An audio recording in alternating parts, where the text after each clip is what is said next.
Cette centrale solaire est localisée sur la ZAC Mitra, commune de Saint-Gilles dans le département du Gard.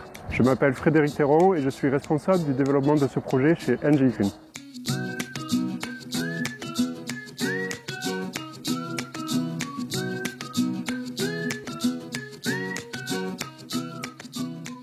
Engie Green et la Compagnie du Vent ont fusionné le 15 décembre dernier.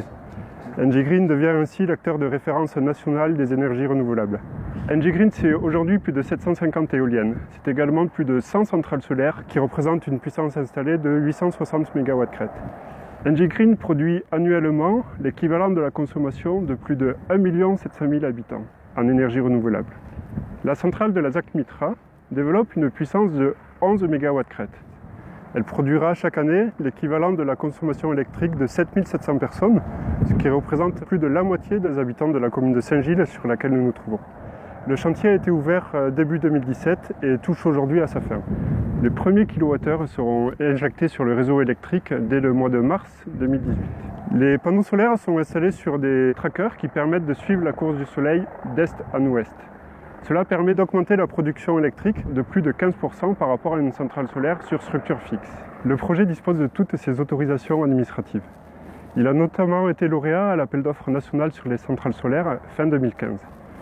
Ainsi, à la mise en service, il disposera d'un contrat d'obligation d'achat pour une durée de 20 ans. Ce projet a été initié en 2013 par la SAT, qui est la Société d'aménagement des territoires. La SAT et Nîmes Métropole, en concertation avec la commune de Saint-Gilles, ont souhaité valoriser les terrains délaissés de la ZAC Mitra. Il s'agit de terrains inondables qui sont impropres à l'accueil d'activités économiques conventionnelles. Une centrale solaire a la capacité de s'adapter facilement à ce type de contraintes par une simple surélévation des panneaux. La centrale s'adapte également aux enjeux environnementaux du site. Une partie du site notamment n'a pas été équipée pour préserver la biodiversité qu'elle accueillait.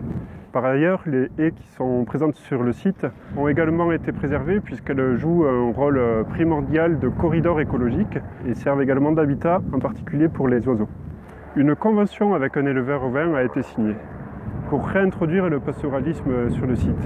Ainsi, dès le mois de juin, ce sont près de 350 brebis qui viendront profiter de l'herbe et de l'ombrage des panneaux solaires. Pour ce projet, Engie Green fait appel à du financement participatif.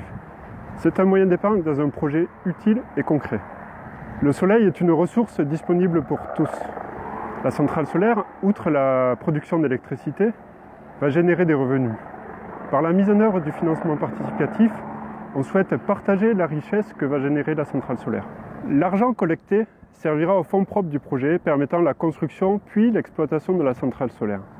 Mitra est un nom indien qui signifie l'honnêteté, l'amitié et l'accord entre les hommes. Par la mise en œuvre du financement participatif, nous souhaitons que le projet de la centrale solaire de la ZAC Mitra incarne ces valeurs. Avec Enerfip et Engie Green, devenons ensemble acteurs de la transition énergétique.